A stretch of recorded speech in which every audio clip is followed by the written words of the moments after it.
Tu peux suivre Reason sur Instagram et Facebook pour participer au vote des futurs épisodes, avoir accès au récap de l'actu et suivre l'aventure de plus près. Bon épisode. Pourquoi on ne comprend rien à l'Europe ? Pourquoi est-ce qu'il y a 1 million de personnes qui se présentent ? Qui sont-ils ? Pourquoi est-ce que j'ai fait une pause de 2 mois sur Reason ? Bref, on va essayer de répondre à toutes ces questions dans un nouvel épisode de Savoir c'est sexy.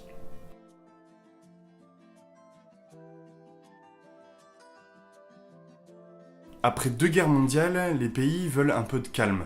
La France, l'Allemagne, les Pays-Bas, le Luxembourg, la Belgique et l'Italie s'allient et forment une alliance qui sera appelée la CE. C'est une alliance économique qui a pour but de garantir la paix. En 1993, cette CEE, la Communauté économique européenne, devient l'Union européenne et commence à accueillir des membres jusqu'à 28 aujourd'hui et bientôt 27 avec le départ du Royaume-Uni.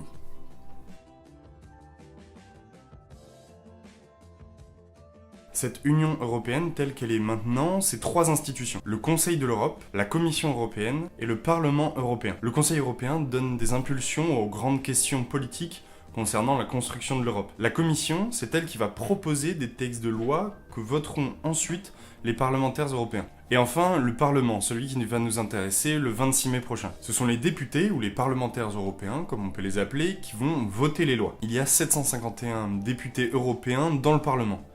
Et le nombre de députés européens de chaque pays dépend du nombre d'habitants du pays même. La France, elle, par exemple, dispose de 74 sièges. Bientôt 79 avec le départ du Royaume-Uni et donc une réattribution des sièges laissés vacants. Donc, pour résumer, le Conseil européen, c'est l'institution qui veille à ce que l'Europe respecte les engagements et les valeurs qu'elle-même essaye de transmettre. La Commission européenne, c'est 28 commissaires venant des 28 pays membres de l'Union européenne qui se réunissent et essayent d'améliorer l'Europe dans sa globalité. Les députés européens, eux, examinent les textes de loi proposés par la Commission et les votent en fonction de ce qui est bon pour leur pays à eux. Alors, comment ça marche ces élections et pourquoi 34 listes européennes. Lors des élections présidentielles, par exemple, les candidats doivent réunir un certain nombre de parrainages pour pouvoir être éligibles. Ça, c'est fait dans un souci de représentativité.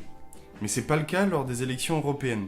Ce qui profite aux petits partis qui, à travers ces élections, peuvent être médiatisés, peuvent se faire découvrir par un grand nombre. Et ces élections européennes sont des élections à la proportionnelle.